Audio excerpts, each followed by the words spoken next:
organizational psychology, and I serve as the CEO, mainly focusing on research and development. So I work with my teams on specifications and development of new features and all that good stuff. But today is really about the client success team and a celebration of 2020 as a year. I think for all of us around the globe, this has been a very eventful year. There were a lot of ups and downs, a lot of unexpected situations that probably just happen once in a lifetime, with the pandemic, elections in the US, and so forth. That has created definitely a lot of uncertainty for a lot of businesses. But I think today is really about, from my perspective, is recognizing the wonderful work that our teams have done, the type of focus that they have put in, the flexibility and the adaptability that they have demonstrated. And also our clients and wonderful partners around the globe who have entrusted us during these uncertain times with important decisions like who you hire, who you develop, who you promote, and how you develop your folks. We at Pinsight have been very fortunate, despite all the uncertainty and the economic recession that has been seen in many, many countries around the world. We have actually experienced our strongest sales year ever. We've had the strongest delivery year on record, and we have also seen extraordinarily low churn during these difficult times. So I think that speaks very, very highly of the wonderful folks who are working at Pinsight and who are supporting you, our great clients and partners, on a daily basis.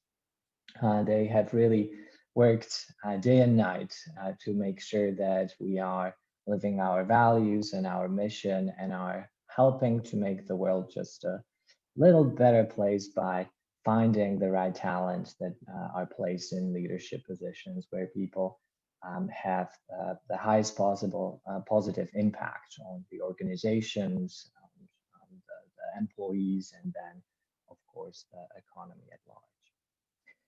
So with that, I would like to introduce the two main speakers today. I'm very proud to introduce Michelle Brown and Amy Huber, who probably all of you already know because we work with them on a daily basis, and they are meeting with you and answering your questions and just helping you with the implementation and with delivery of Pinsight solutions so that you really can be selecting and promoting the best talent in the important leadership positions. Michelle, Amy, go ahead.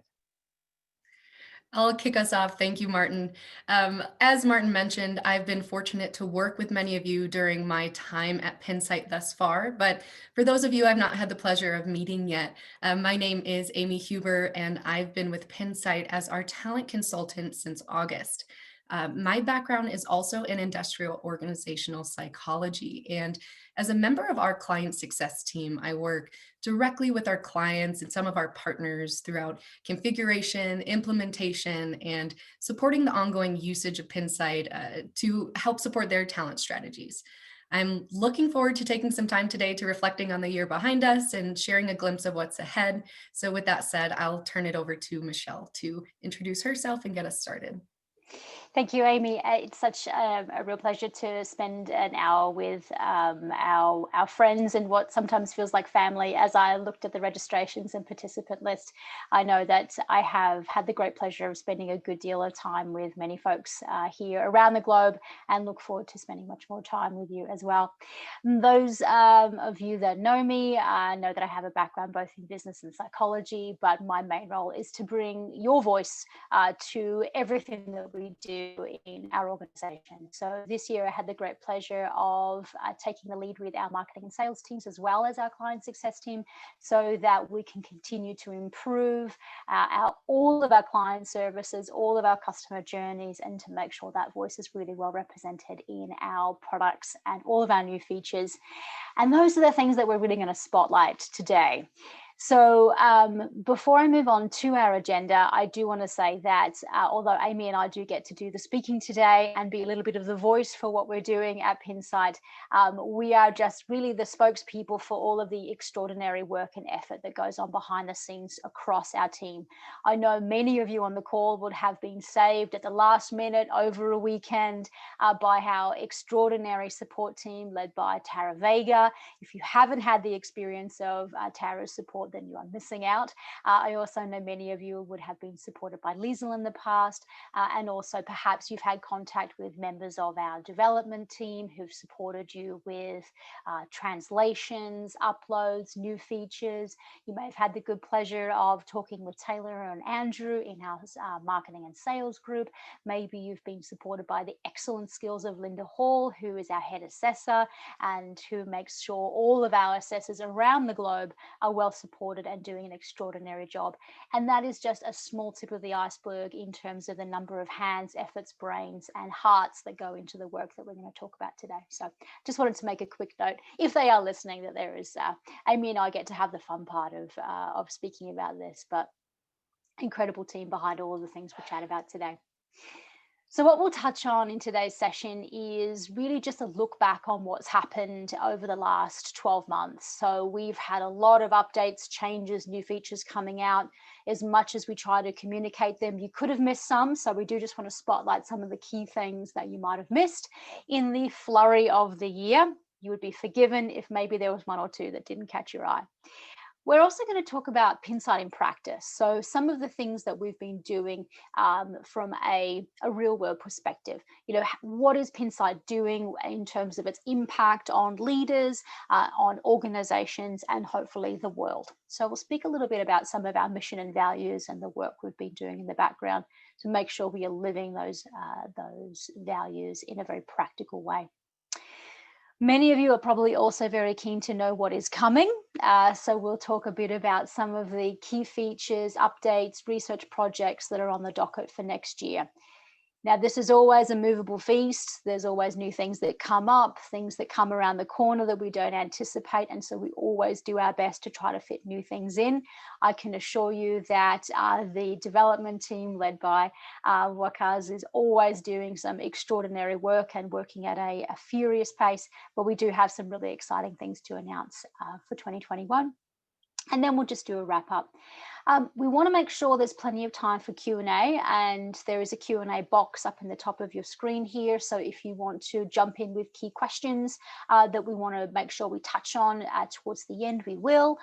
There's probably going to be a couple of questions that we'll ask your response on. So again, use that Q&A box there and we'll be able to grab that from you. This session is being recorded and this session also will be sent back to you with a link. So if you've missed anything or if you'd like to share with your colleagues, you'll have that available to you as well. And of course, if there's something that we want to dig deeper into, you know to always, you can contact myself, Amy or Tara, and we can follow up anything with you. All right, so let's jump in with what happened in 2020. As Martin said, it's really been quite an extraordinary year for us, and without sort of having a celebration of everything that's happened, starting with bushfires in my home country of Australia through to some catastrophic events around the world. Even today, we still have had the opportunity, as the world has moved more online, we've had the opportunity to really expand our impact on many more people and organizations around the globe. And that's what's really meaningful for us. So while most of you around the call today have felt that this has been maybe, your experience with Pinsight has been a little less or a little more or been business as usual, in the background, we've actually doubled the numbers of partners and clients that we've been working with. We've been onboarding a good number of more customers globally, as well as new business partners and resellers. So that has kept Amy and Tara and our whole team extraordinarily busy. We've also implemented into the platform 3 new languages. That is not a small lift. That is months of effort and work by our entire back-end team. So to bring on Korean, Japanese, and Bahasa Indonesian just in 12 months is an extraordinary effort. Thank you, Google Translate, but also thank you to our incredible translation team who helped support all of those changes. We've also started working in 5 new countries, and big shout out again to those in South Korea, Japan, Indonesia, South Africa, and Saudi Arabia, as they start to, those regions start to reevaluate how they're using online assessments to improve the capacity and capability of leaders in those roles. And we've also been in this period of time working with many more industries.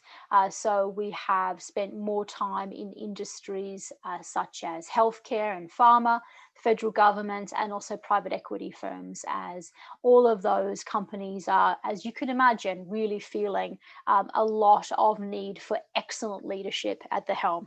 So those that I just mentioned again, healthcare, pharma, federal government, and private equity, lots of movement in those spaces, really putting attention on having excellent leadership at the forefront of all of those decisions. Similarly, while we've been doing more and more, that's also meant that our internal teams have expanded. So we've had the excellent opportunity to have Amy join our team to help at the forefront, but we'll also be having more team members join us over the next coming months as we increase our level of tech support, talent consulting, IT services, making sure that we're really having all hands on deck to make sure we are scaling, as well as supporting you at a more and more excellent level every day. So I'll flip to some of the features. What have we been doing on the back end? Some of these you might experience very directly. Some of them sort of appear small and might have gone unnoticed, but all of them can make those a little bit of a difference to you and your experience. All of these features have been driven with the ideas in mind that your experience with Pinsight should be easy, that problems should be easy to resolve. The process of working in Pinsight should be intuitive and require little effort. It should also be excellent. You should be having experiences in all factors of Pinsight's services and tools that are really extraordinary, but also and critically that Pinsight's features, services, and tools should be solving those critical leadership decisions that you want to make. So we've done some little things that I'll just mention here, but then we'll switch to some of the really big features and make sure that we're putting a spotlight on them. So the first couple of features that we launched this year are some updates to our website. So if you haven't visited our website in the last 12 months, go and take a look. It looks very, very different. A lot of work here in our marketing group who spent a lot of time with thinking about brand and who we are in the market, reordering the website so there's more availability, importantly for resources. You can find blogs, you can find success stories there, you'll find webinars that are housed there. And further in 2021, there'll be more work in the website. We also started to improve the scheduling capabilities that are available for partners. We know that we work with a lot of reseller organizations and consultants. They want a lot of flexibility in how they manage their customers. So we put in place some changes there for rescheduling. If you didn't catch that one, reach out to Tara and she'll be able to help direct you how to take advantage of those capabilities. We also made some small changes in the administrator platform, so you can now work with some filtering options and how you filter and view and compare different groups. You can add employee ID numbers now for easier search capabilities and being able to upload data into other systems. We'll talk about that more in a minute. And we also made some big tech improvements where we are now supported on the Microsoft Edge system, as well as a number of other browsers. That on the with a lot of ongoing work in stability and security means that our whole IT team has been working incredibly hard to make sure that the system is stable globally wherever you are, but is also trustworthy in regards to personal information.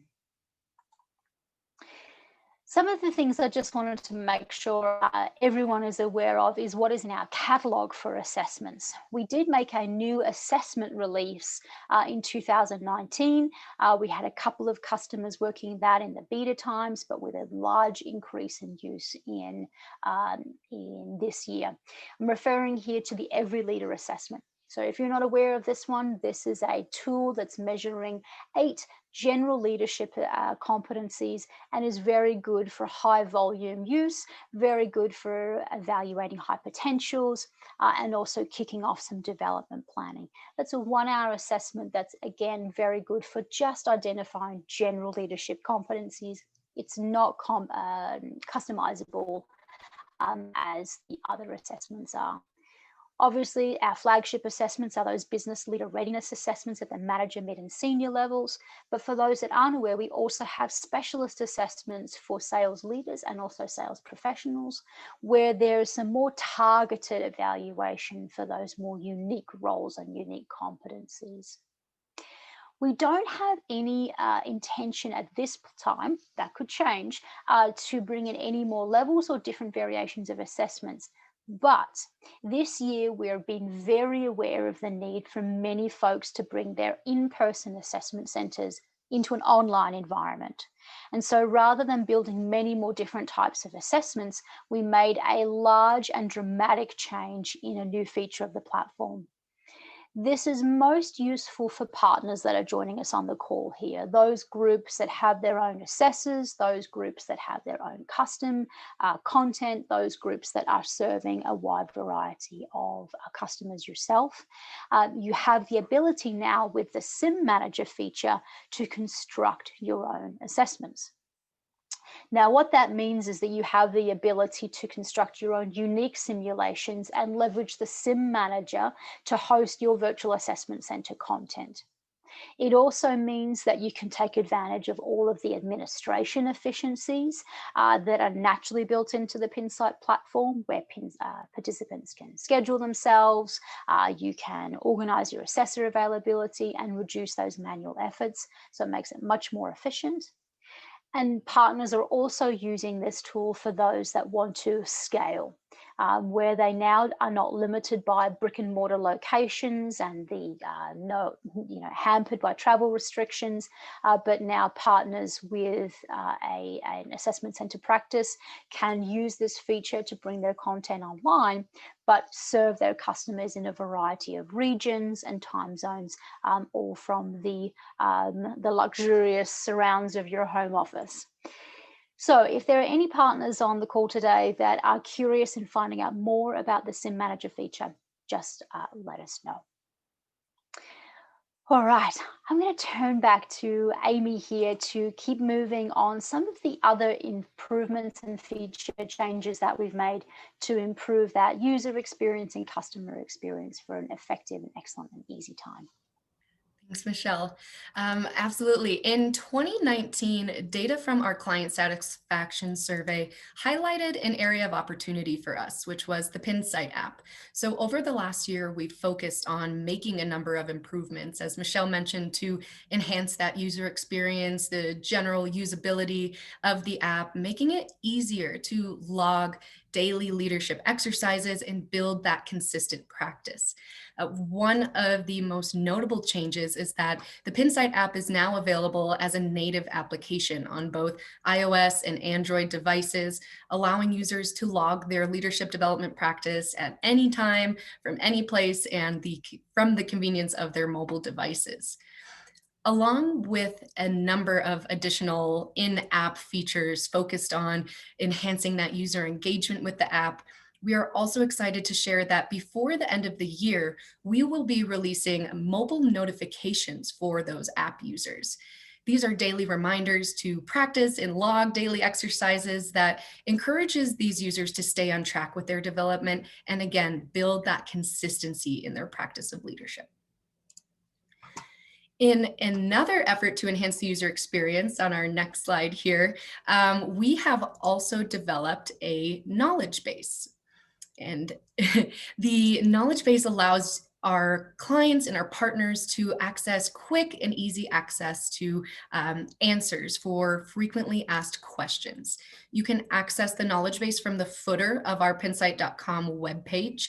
And the organization of this knowledge base easily allows participants, admins, stakeholders, even assessors to easily find those answers that they need.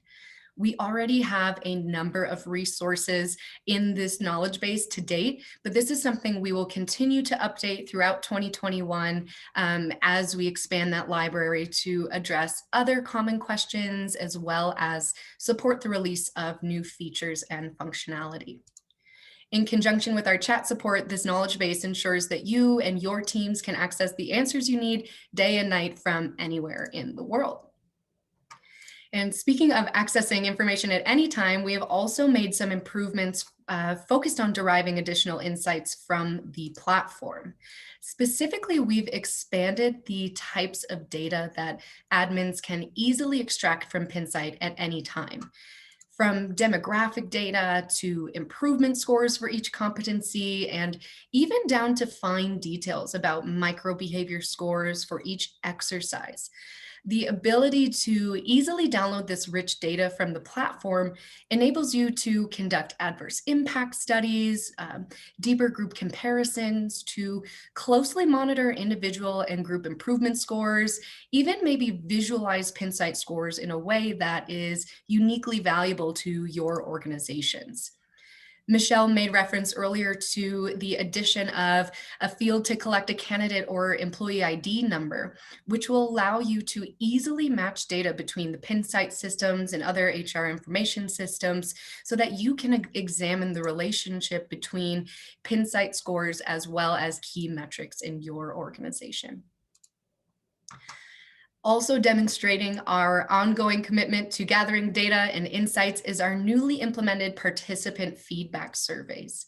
These surveys really allow us to gather deeper insights, enabling us to improve our technology and more generally enhance the assessment experience for participants. After finishing a simulation, participants are invited to share their thoughts and perceptions about that experience with us. All of this data from participants is completely voluntary and optional, following best practices and GDPR. We're currently in the first phases of collecting participant feedback, focusing first on those who participated in English-based simulations. Once we validate these mechanisms for collecting feedback, making sure that we're asking the right questions at the right time, we'll then move forward with translations, focusing on additional languages based on frequency of usage. Some of these questions and insights that we're looking at help us get a sense of whether participants think the assessment is fair, the length was adequate, and tells us a little bit more about what they enjoyed or how the simulation can be improved. We'd like to gather participant experience data across the whole life cycle of their usage of Pinsight products and continue to collect data longitudinally, but we're focusing first by collecting feedback after individuals participate in the simulation. Now, as we shift to talk more about Pinsight in practice, from research to case studies, we actually can start by looking at some of the first few comments collected from this participant feedback survey. The survey was only recently released, but we do have some qualitative feedback to share with you regarding what individuals liked most about the Pinsight simulation. And what we're seeing here is that respondents are commonly noting that it's the real time, the immersive nature of the simulation and interacting with live individuals that really creates a dynamic and engaging experience. It's often perceived as very closely aligned with real demands of work, being very realistic, and as one participant noted here, the best attempt to understand candidates than anywhere else they have seen, which is just wonderful to hear. And while it's known that these simulations can be very time intensive and challenging, it's important to know that participants are buying into this simulation and having positive reactions. So clients and partners can, rest assured and be excited and happy that they're providing a positive experience for candidates and their employees. In addition to some of this initial participant feedback, we are also excited to share results from our 2020 client satisfaction survey with you, for which I will hand it back over to Michelle. Perfect. Thanks so much, Amy. I know, just to sit on this, our participant simulation feedback for a moment, I know many of you will be wondering, where can you get your hands on this data for your own participants? I know many of you have had the experience of having 100 candidates go through, one person having a not great experience, and that's all we end up hearing about or talking about, where 99 other people are absolutely really satisfied with the experience and are very confident that this was a fair and thorough approach to their evaluation. As Amy said, we are still in the early stages of collecting this data, making sure that the questions are working, but the long-term plan, hopefully in 2021, is to be able to work with this data and to generate some reports for you so that you can be going back to your stakeholders with a confidence that A, this is not diminishing people's experience in the hiring process, nor causing people to drop out of the funnel, that B, it's an excellent user experience and that people are having far less challenges than maybe one might assume, but also number 3, that you can continue to have confidence that we are listening and that we are paying attention to folks as well. So with that, hopefully most of you got the opportunity to also have your voice heard in our 2020 Pinsight Satisfaction Survey. Although we speak to you often, we also want the opportunity to give you a voice in what we pay attention to and how we pay attention to that information and how we then make choices about the future going forward.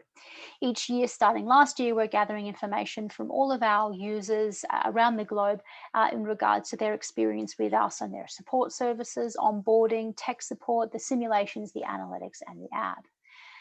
We've been asking you for the last 2 years about your experience on a scale of 1 to 7, 7 being the highest. And I think one thing that we continue to be proud of is that customers continue to rate us in the high scores of being very to extremely satisfied with the support that we're providing. But we can see that the app is still the tool that is less satisfying for most, which is why we'll talk a little bit more about some of the other features that are coming up. This is the second year in a row that on the whole we've exceeded that 6-point mark, but we still do pay attention quite closely to the nuances and what this information tells us and where we need to be stepping it up. So we'll continue to monitor this information. We'll invite you again next year to have your voice heard. Really encourage you to participate because we do pay close attention and we do take your satisfaction and experience with us very seriously. One of the other questions that we ask, and just going a little toot our horn a little bit here, is we do ask about Net Promoter Score, the likelihood of recommending Pinsight to a friend or colleague. And we look at our Net Promoter Score to make sure that, again, we are still quite competitive and we are actually delivering what we say that we want to deliver in those easy and effective and excellent experiences. And when we compare ourselves to other industries, here's what we discover, that the average HR NPS score or Net Promoter Score is somewhere in the point of 15. So it's a pretty low bar to be better than 15, where most people rate their HR services experience pretty poorly. But when we compare to the average B2B software NPS, this is also a point of comparison for us. People are starting to talk about scores of being approximately 39. Last year, we were extremely thrilled to be in the NPS range of 66, that most people would say that they would absolutely recommend us to a friend or a colleague. And in 2020, even in spite everything that we've all endured and everything we've needed to work on in the background, we're really proud to be talking about a 5-point increase from 2019, 46% better than the business-to-business software experience on average, and 80% better than HR services in general. So this is really where I look back and not back, but look around at all of the folks on our team who do really work tirelessly day and night, 24/7, to make sure people have a really great experience when they're working with Pinsight. As Martin said, we know that you entrust us to help make those best and most important decisions. So I'm very proud of this score. So we'll be continuing to keep listening to you. We want to make sure that the voice of our customers is absolutely, truly and loudly heard in every effort we make, from how we present ourselves to your organizations, but also what we spend our time and resources on when it comes to developing new features. So this is where I'm going to turn to some of our success stories. And when I say success stories, I'm talking about how we measure our impact on the world of work. How have we been making a positive impact on the experience of work for all employees and employers, and improve the experience that organizations and leaders have in their organizations. What you may not know is some of our core values at Pinsight. And when we think about success stories, we're really lining up to, are we doing a good job of what we value? We value first and foremost fairness in the form of people having access to bias-free, standardized, and scalable tools that can help them make trustworthy decisions.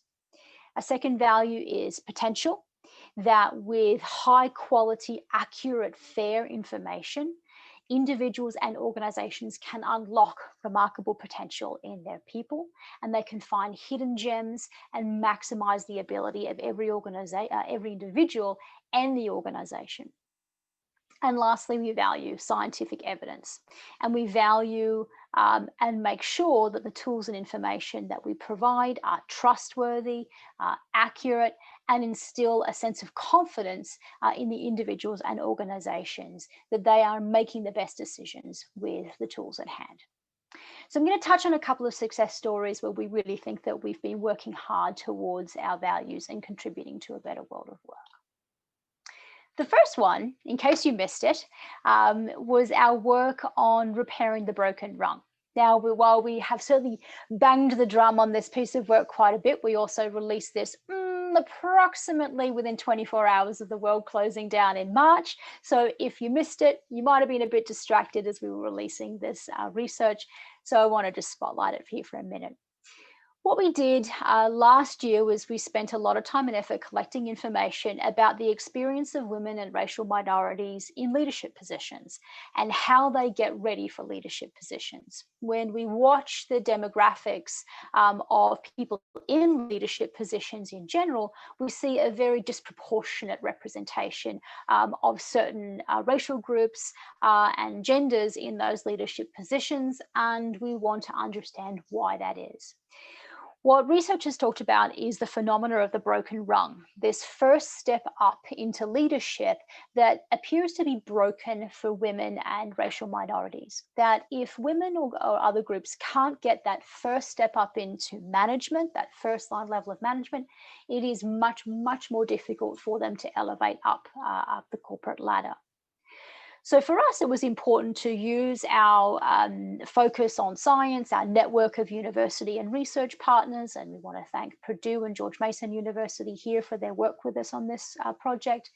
But we wanted to understand what is going on in the decisions upstream from the point of promotion that can be impacting the broken rung. And so the first thing that we looked at is how organizations identify people who they're going to groom for leadership positions. What is the process whereby women or other groups get access to be ready for managerial roles, such as their participation in HIPO programs, leadership readiness programs, and the like, or how they get placed on succession lists, how they're identified as being ready to take the next step up into an executive piece. What we found is that for approximately 80% of organizations, they rely on managerial ratings, that managers themselves are part of the decisions or predominantly making the decisions about who has potential for leadership success in the future, via the form of 9-box or talent reviews, via just simple managerial performance ratings, managerial ratings, but very few organizations are using standardized tests that pulls someone out of their current context, removes bias, removes recency bias or any other form of bias, and purely looks at their capabilities to lead now and their potential to lead in the future. Very few organizations are doing that. So this is alarming for us because we suspect that there are some issues with managerial nominations. The way that we looked at the issues of managerial ratings is that we surveyed hundreds of managers and we performed an implicit association test where we asked them to consider, just simply based on gender or race, whether somebody had leadership potential or not. And you would not be surprised to hear that managers rated men as 3 times more likely to be as having leadership potential than women. And white men were 2 times more likely to be identified as having leadership potential than Black men. And this tells us that managers possess an unconscious bias against women and racial minorities when deciding who has leadership potential. So if managers are participating in hypo program identification, promotion decisions, or succession plans through the form of 9-box talent reviews, managerial nominations, or performance ratings, it is likely that bias is creeping in. We actually know that bias is creeping in because we looked at the representation of women to men in hypo programs and succession plans. And what we discovered is that regardless of the number of women and men in organizations, that women were disproportionately underrepresented. That for every woman being groomed for a future leadership position, 2 men were being groomed for that same step up. So this is me just giving you the short points, and you can tell I'm very passionate about this because it really tells us that those organizations that are investing in using standardized tests to examine in a fair, unbiased, and reliable way who has capability and ability, potential ability for leadership, removes the bias and allows organizations to really find those hidden gems and to advance the best leaders in a bias-free fashion. I want to spotlight one of our client partners here and the excellent work that they gave us permission to speak about. And they have been using our tool for many years in all hiring and promotion decisions when it comes to those important leadership roles. They specifically have been using bias and making competence and measurement much more important with this sort of blind auditions philosophy, right?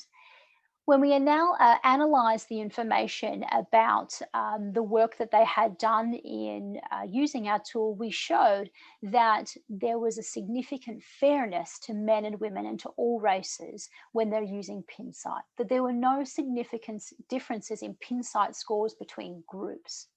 This meant that they've been effectively being able to reduce the bias and reduce the impact that could be having on folks of different genders or racial groups.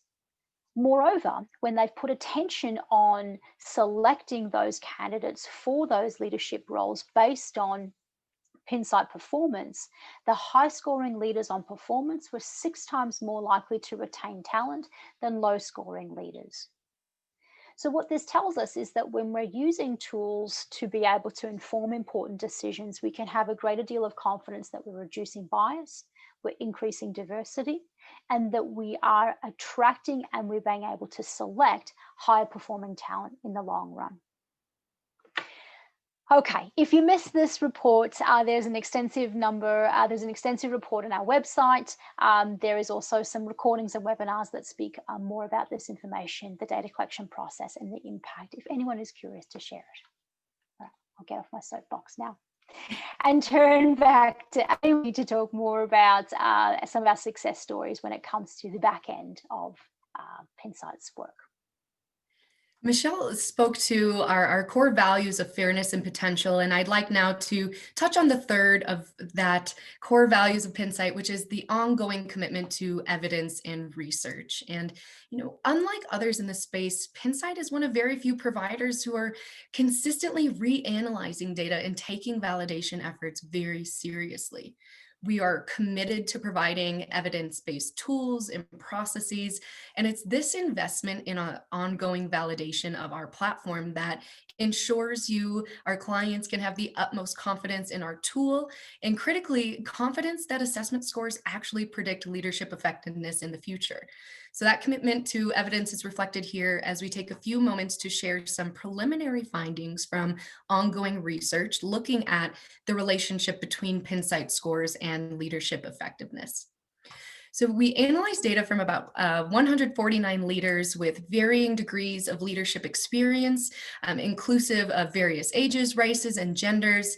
These are leaders who participated in Pinsight simulations, as well as a follow-up survey, measuring variables such as turnover intentions to engagement and career velocity. And again, while data collection is ongoing, these early trends are showing prominent and very interesting correlations that we'll continue to monitor. Particularly, individuals with high performance on Pinsight were 3 times more likely to have intentions to stay in their role, as well as 2 times more likely to retain their staff and their team. Also, participants with high potential scores were 3 times more likely to be engaged in their roles and 6 times more likely to move up quickly in the organization. What this research demonstrates is that scores from Pinsight in the simulation, the scores that you, our clients and partners, count on to make critical talent decisions, are significantly related to leadership effectiveness metrics. And I'd like to take a little bit of time to provide a bit more detail about some of these points. So when referencing moving up quickly, what we're really referring to here is career velocity, meaning how quickly are individuals moving through the ranks to larger leadership roles. And what we find here is that individuals with high potential scores are entering these leadership roles at an earlier age, meaning Pinsight potential is a key indicator of career velocity. This is the same point at which we see the broken rung for women that Michelle just described. And again, this is why potential scores are so critical. When we pay attention to these objective potential scores rather than biased perceptions of leadership potential, we're allowing men, women, and racial minorities to advance at the same rates. When you think about building your bench for executive leadership positions, these objective potential scores help us to identify and place the highest caliber clients in leadership positions and to place them on an appropriate career track. Just as we're seeing Pinsight potential as an indicator of career velocity, this validation research also shows that Pinsight performance scores are a key indicator of longevity in the role. We're seeing that individuals who score high on performance in Pinsight are more likely to intend to stay in their roles than low and medium performers. Remember that when we're referencing performance, we're not talking about technical expertise. What we're talking about is demonstrated strengths in key leadership competencies. So what this data shows is that those who demonstrate leadership effectiveness and strong leadership skills are more likely to intend to stay in their roles. And the flip side of that coin is we're seeing low performers express a little bit more uncertainty about their longevity in the role. When we think about low performers, these might be individuals promoted into leadership, possibly based on technical expertise, but they haven't yet honed in on those leadership skills. So the key takeaway here is that Pinsight performance is a key indicator of longevity, and a risk of engaging with those who score lower on performance is they might be encountering some challenges in their role due to some of those skill gaps that might be leading to higher uncertainty about their intentions to stay. Perfect. Thank you so much, Amy. And as I mentioned, I have a background both in psychology and business, and so we want to convert this into what this actually means in business metrics. Many of you may have had a conversation internally about the types of investments that you want to make in selection and the type of investment that you want to make in development. And so we did some quick calculations of return on investment. When we are paying attention to those performance and potential scores, what does that end up meaning for us in the bottom line? So we ran some calculations just considering just even our sample group. So if we assume that we were making 149 talent selection decisions this year, we were using Pinsight, and we make some assumptions that replacing a single employee ranges somewhere between 0.5 to 2 times their annual salary, just based on the literature out there. If we make an assumption based on the national average that the national salary for a leader is in the $123,000 range, then we can consider that the cost of replacing a single leader sits somewhere between just over $60,000 to up to $250,000 in replacement costs when you take all of the replacement costs into consideration. Now, imagine again that we were evaluating, making 149 selection decisions this year, and that we decided to select all of those leaders as high performers.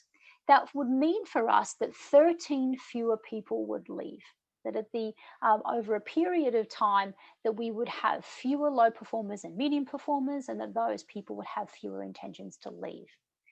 What that looks like in dollar value, just in replacement costs of not having to replace 13 more leaders simply because I paid attention to their scores, means that I'm saving somewhere between $800,000 to over $3 million.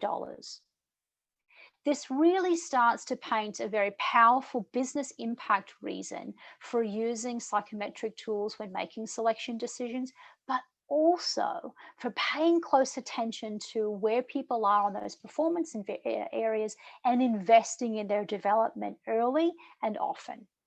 As you know, we have the leader development app where people can start to pay close attention to improving their skills. And I think that this is, again, a really, as Amy mentioned, it highlights a risk for not using data like this when making those decisions, but it also paints a powerful picture for investing in those leaders who are struggling, investing in them, making sure that they're increasing performance and therefore increasing their likelihood for staying. These are just some quick and dirty numbers here, and you may be curious about how you might do those same calculations for yourself, because you might be curious about how to bring this conversation up with your executives if there's some challenges about using a tough tool like Pinsight. If you'd like us to work with you to rerun these analyses for yourself, that's very, very easy. We'll just take some data from you and work with you to get you some good ROI data.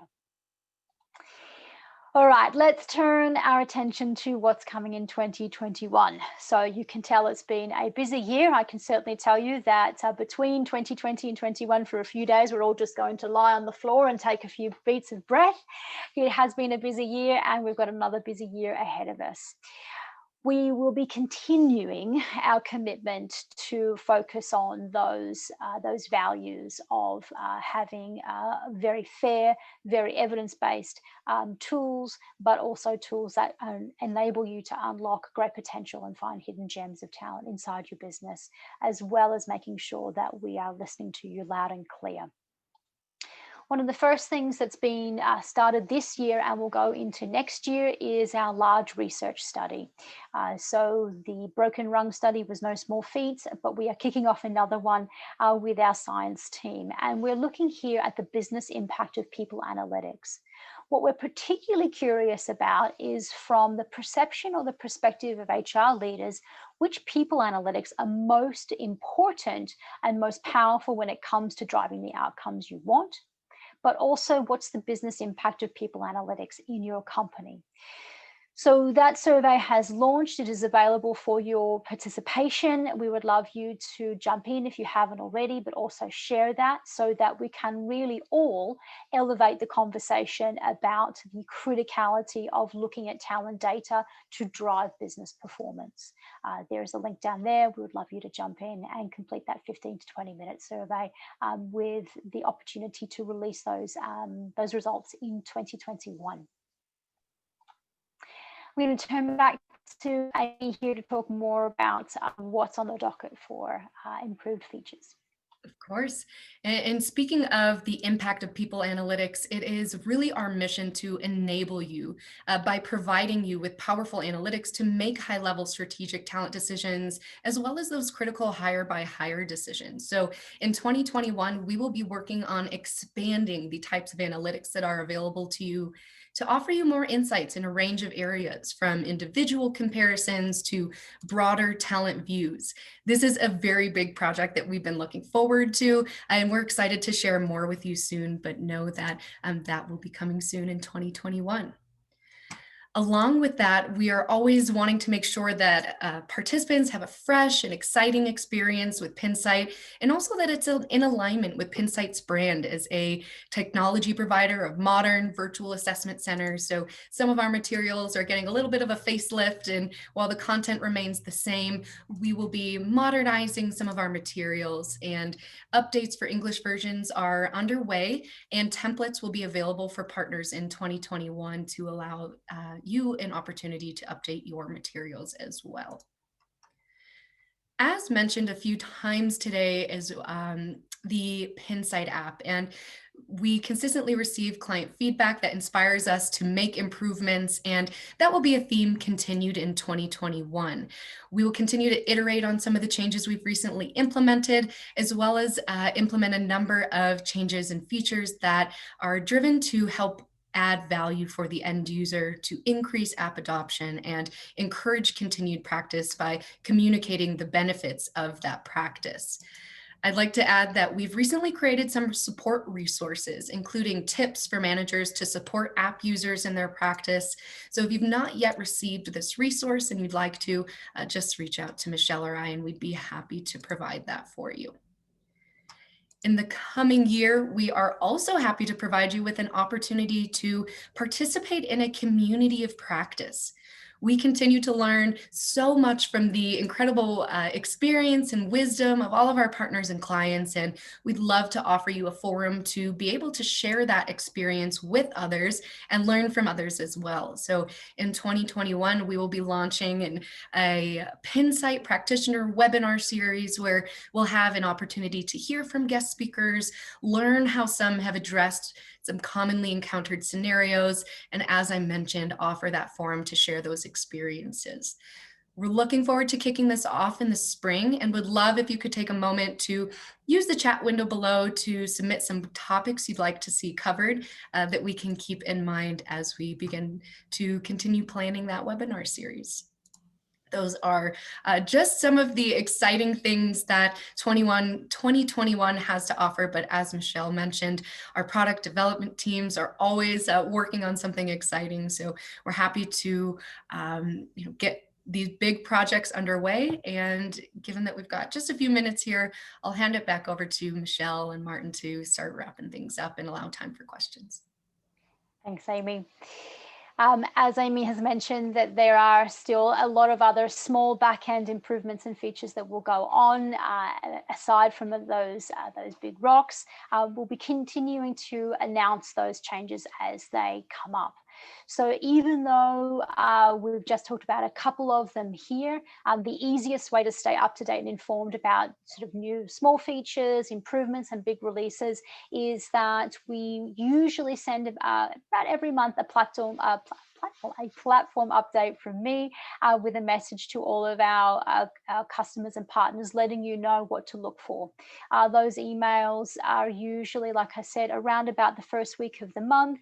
They'll often include links to job aids where you can find more information on our new knowledge base. So please do go and check them there. But that's the best way to keep up to date. As I mentioned, our knowledge base will also have ongoing updates for new features. So you'll see that continue to expand. And if you're finding yourself with a specific topic or something that your customers or clients or your users are continually asking about, do let us know and we can create a small knowledge base article there as well. And of course, next year we'll continue to have interesting and engaging blogs coming up, as well as webinars that will really be very consciously targeting how assessments are working inside organizations for better decision making. So please keep up to date with those ones. As always, your voice absolutely matters when it comes to where we spend our time and attention. The Pinsight satisfaction surveys will come out in the fall of next year. If you didn't get a chance to participate this year, but would still love to jump in, we would still love to hear from you. So do make sure that you're chatting with Amy and I on a regular basis, as well as Tara, about things that you think could really make the experience for your candidates as well as your business even more impactful. And we would love you to participate in and share that research research studies that we do as well, because I know that we are all of like mind here when we want to find ways to improve the world of work for all leaders and organizations and find fair, trustworthy and high impact, high potential opportunities for growth. And then finally, as we continue to say throughout, if there's anything that we've touched on here today that you want to know more about, please jump in with Tara, Amy, or I at any time. We can always put you in touch with someone internal to our organizations, or we'll get you the information that you need. Hopefully you're feeling like you're having enough contact with us to get what you need at the right time, and that we are responsive. If not, please let me know and we can correct that. So I'm just going to pause here for a moment to see if there's any key questions, anything that you would want to make sure that we dig deeper on, anything that anyone wants to cover while we've got some time. You do have the Q&A feature up the top there. If there's anything that you wanted to make sure that we address or jump in with, we can definitely take that. All right. If there are any other questions following today's call, you know where to grab us and you know how to contact us. And so for now, I'm just going to pause here and say my farewells, but then hand back to Martin for a final wrap up. Great. Thank you, Michelle, and thank you, Amy. I think it's obvious for everyone that this has been a tremendous year for our organization, and I want to say how proud I am to be working with such a strong team and wonderful colleagues. We have achieved a lot, and I think we have delivered great value for our wonderful clients and partners. Well, with that, I think it would be appropriate to wish for a less eventful year next year. I think that would help all of us. A bit more certainty would be nice as well. But regardless, I do hope that you have a wonderful holiday season, you stay healthy, you spend it with your families if you can travel or are allowed to travel. And then, of course, we look forward to supporting you, our wonderful clients, into next year. So happy holidays and happy new year to everyone. Thank you very much. Bye.